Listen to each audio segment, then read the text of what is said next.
FMCG trying to get, say, a doctor endorsement because they feel that, that's where you get loyalty, because once a doctor says, take Dow or use Dow, use Lifebuoy or use Crocin, you kind of vouch by it and there is nothing else. You will never switch a brand.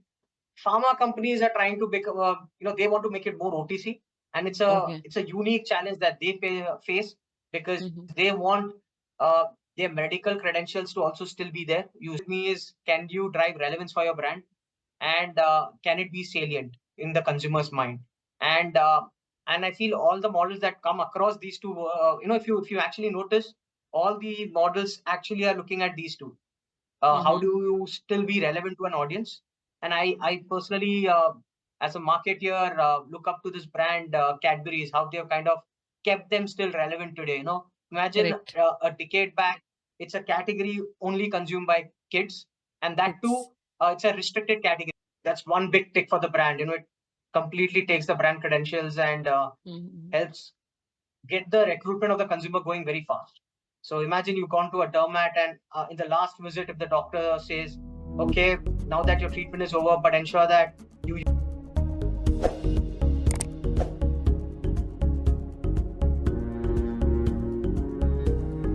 Hi everyone, welcome to Icons Behind Brand. This is Devleena, your host, and I'm back with one more episode today on Icons Behind Brand. And I am back with one special guest with me today, Mr. Sai Mahesh Vishwanath, who is the marketing head dairy at Britannia at this point.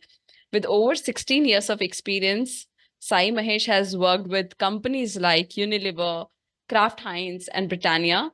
So I'm excited to hear a lot from you, Sai. A warm welcome to you on Icons Behind Brands. Thank you, Devleena. I would love to hear this from you, Sai, like how you have started, where you have reached today. A little from your journey and background would connect the dots. So if you just take us through with that from your journey you have started and now as a head of marketing at Britannia Dairy. I was very inclined in management studies. So after 3 years of graduation, then did my MBA from Wellinger and joined Piramal Healthcare. My very first stint was, so I was with Piramal as management training for 3 years.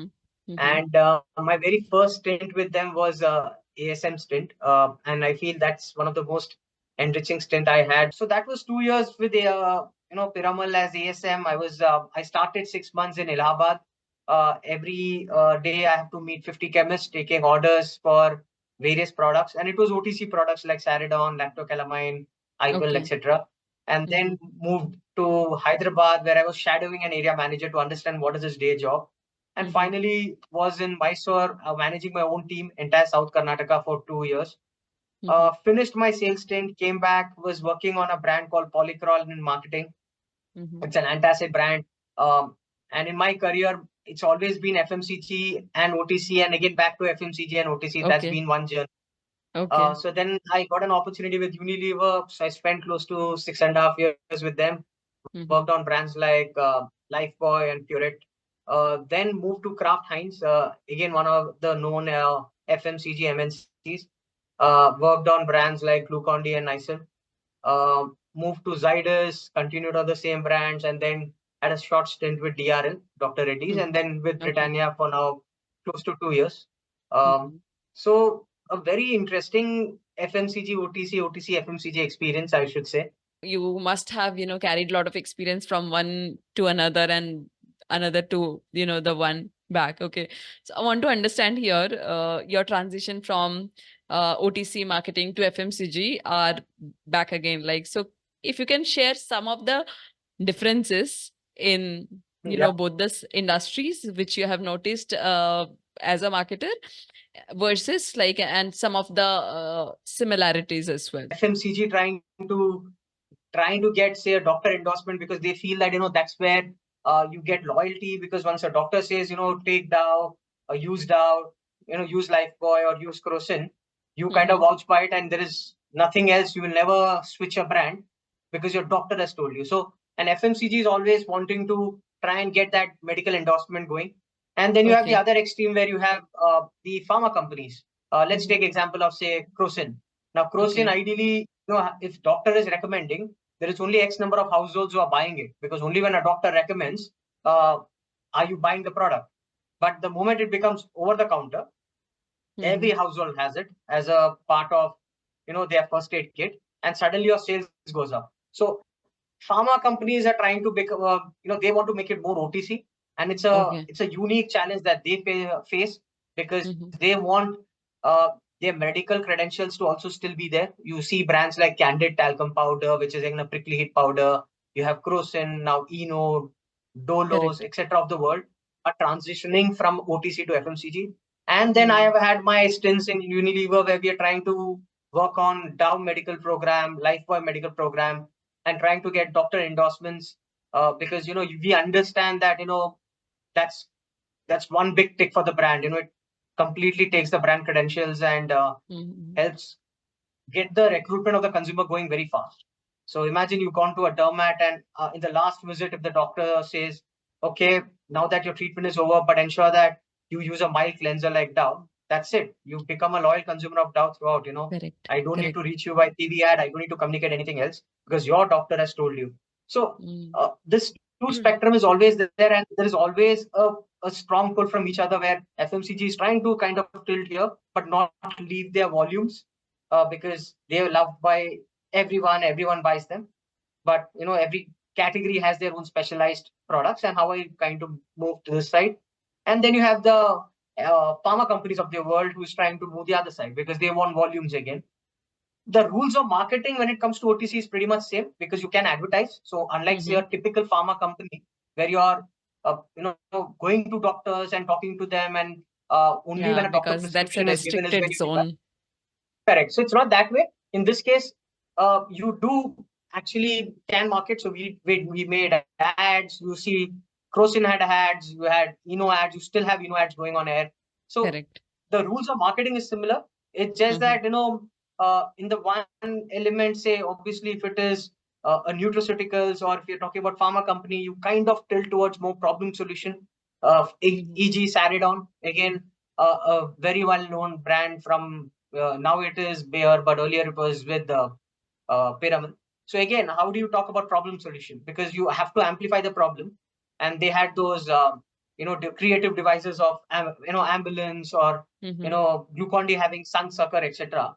Where the sun used to suck energy. So you have these problem solution which you have to amplify when it comes to OTC slightly, because that's when consumer goes and buys the product. FMCG is slightly not so problem solution driven. But both are looking to kind of enter into each other's territory, and that line is becoming thin. In fact, you would have read about Dr. Reddy's and Nestle, coming to a JV. Just it's some 3 days old news. So you see this journey that every FMCG and pharma companies want to take, and this is going to be, according to me, more and more prominent now, because consumers are moving more towards health. Consumers are looking at more specialized solutions, be it for food, be it for skincare. So then obviously leveraging pharma strengths and FMCG leveraging their distribution strength will help. I think the two words that stay with me is, can you drive relevance for your brand, and can it be salient in the consumer's mind? And I feel all the models that come across these two, if you actually notice, all the models actually are looking at these two. How do you still be relevant to an audience? And I personally, as a marketeer, look up to this brand, Cadbury's, how they've kind of kept them still relevant today. Imagine a decade back, it's a category only consumed by kids, and that too, it's a restricted category, because parents feel it is not good. They will restrict the usage. To that too, today, Gems is being addressed. Gems talks to us. You have 5-star ads which talking to us. So suddenly, or you have Silk. I personally feel if a brand can drive relevance and be salient in consumers' mind, it has expanded it without that at all. And also you have worked with brands like Lifebuoy and Pureit. So these are like iconic brands with amazing background and rich histories, right? So how do you leverage their heritage? Also, keeping yourself relevant with this evolving marketing landscape. Lifebuoy back then was talking to in India, and was talking to people because in India, we still felt transmission of germs from hand to mouth is still important. And therefore, the simple proposition of protection from 10 infection causing germs was relevant. Across the border, say Pakistan, where again Lifebuoy is one of the markets where we are available.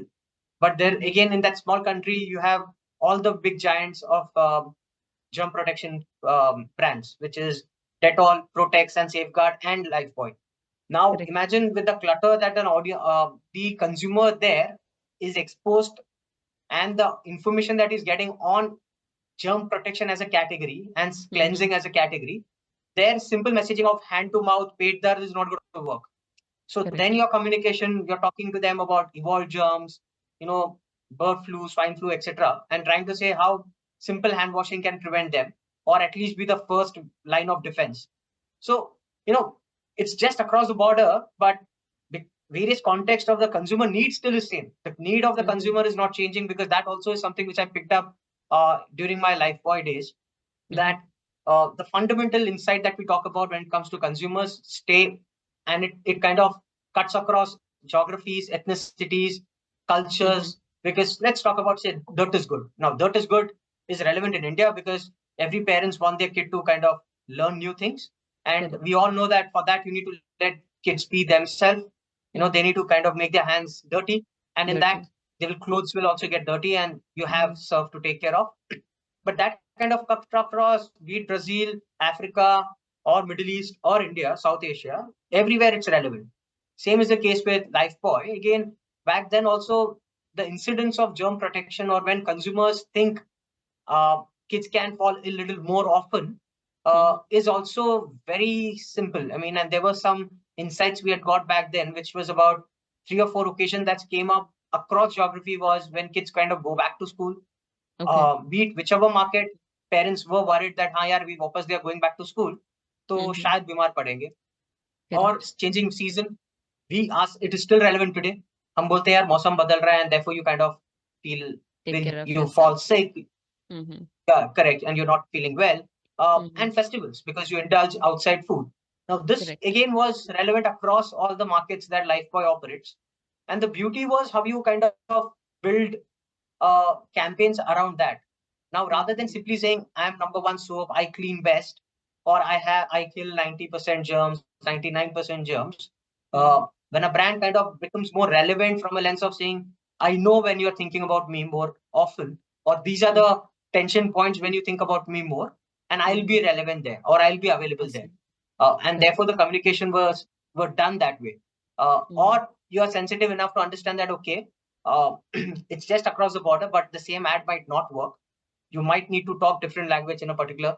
So those were some of the ways we used to keep the brand relevant. Be it even Pureit. Pureit again had its own unique challenge, because Pureit as a brand had to reach bottom of the pyramid. How do you tell that audience who's been consuming tap water that you need a filter water? They look at you and they say that, our generations were having this borewell water. Why do I need a RO filter? And why should I spend 6,000-7,000? Now, that's when you kind of look at disruptive ways of, looking at pricing. And you say that, okay, I understand what is a basic RO device that I can give you. RO is a technology which removes hard water and converts it to soft water. So again, in that, the way we went about was we tied up with microfinance institutions and started giving them weekly installments. So we said you pay, say, 90 rupees per week, and you take the device. Because we understand that for them who are completely not believing filter water, to invest 7,000-8,000 is not going to work. So it is tapping either your proposition or product or price and trying to be relevant at that point in time. The other way of being relevant is how do you innovate? Say, for example, consumers always look for new news in a FMCG category, which is relatively low involvement for him. We go to supermarkets. So if I look at a brand like, say, Maggi, now they've come up with Korean noodle edition. Now, all of us might try that red package Korean noodles because that is the trend now. So if they don't come as a brand, like come up with a variant like a Korean noodle now, then you are leaving that market completely untapped and waiting for competition to enter. So as a market leader, now that is one way to tap trend and be relevant. how do you see this, like, as the marketing is evolving? Okay, so how is the marketing evolving within the, particularly in the FMCG industry, especially with the rise of digital channels and technology, changing consumer behavior, and with the increased competition? The maximum ads came from FMCG companies. And now you look back, and in fact, yesterday I was reading an article which said, what are the top 5 brands that people remember from IPL campaign? It is actually Tata EV, because Tata is the, lead Yeah, yeah. sponsor. And Mm-hmm. then there is, I believe, SBI, which is the Dhoni campaign. And then there is Dream 11, Dream My 11. Circle. Where is FMCG there? And FMCG has been the largest spenders. Correct. That wasn't the case earlier. Uh, Companies like Britannia had sponsored World Cup, or there's so many FMCG companies spending money. Mm, But correct. now, if you see uh, the app companies, the fintech companies, the Gaming insurance companies, companies. everyone is Yeah, gaming companies, and for them, these are the occasions which they can't leave. And for them, yeah, there is no raw material cost, there is no processing cost, there is no factory correct, running cost. It's one correct. app, Zomato, Swiggy. Look at Yeah. them, the kind of money they invest. Uh, For them, it's Even you will not, marketing and yeah, and the precisely. manpower. And there is no there is no raw material, there is no production cost, there is no stock cost, there is no write-off cost, there is no Correct, logistic cost. And for them, they can go ahead and invest the kind of monies they need. We feel that haan, correct. kuch naya hai, why don't we try? So Mm-hmm. that's one way in this new age, is to kind of not be stuck with one golden product of yours, but keep coming up with newer products, because consumer would want to try new things. How Sting happened, Sting red liquid, now they have a blue liquid. True. So 30 seconds is also not relevant anymore. It's just They few have, if you seconds. can get something in 20 or 15, that's I think max it's in they the get. single Today, in digit fact, only. I do, double digit is also something exactly. which you don't get. Brands like, I think, Correct. Santur and Tata Gluco have been built state by state. You don't need to go many India. You, like they say, India, there is many Indias in India. Many So Indies. you focus on your 3 or 4 states and build that. Santur is a Mm-hmm. 2000 crore brand, but Correct. their strength is in AP, Telangana, and Maharashtra. And it's not Mm-hmm. that they're not available, but you focused on few markets and you made it big there. You don't need to Correct. be greedy. You don't need to. India is so diverse and so unique. So you can pick your markets, because media is expensive. You can pick your flavors in beverages in certain markets, because Mm-hmm. that is relevant there. For example, say Ragi Bites from Tata Soulful is a bigger hit in Karnataka because Ragi is inherent in their diet. Yeah. Communicate fast and keep it as simple as possible, because things are very expensive today. Everyone is trying to get that uh, you know GRP that is available out there. So everyone is trying to bid for that. Or you go, India, in many India kind of an approach, where you look at few states and you try and make it big there. Uh, Mm-hmm. that also kind of helps you increase your investments, make yourself heard in that particular state with the funds kind of you have. Mahesh, like moving from different organizations like Unilever, Kraft Heinz, Britannia, you have seen various organizational structures, right? So, and different cultures as well. So, how do you adapt your leadership style to fit in that context of each company? Best way to kind of survive that is to learn and unlearn. Because Okay. if you kind of be rigid, Mm-hmm. it's not going to help, because it's eventually set of people and cross-functional teams that you're dealing with. Mm-hmm. And you have to understand, when you move the organization, you are the variable there. The others were used to a particular style of functioning.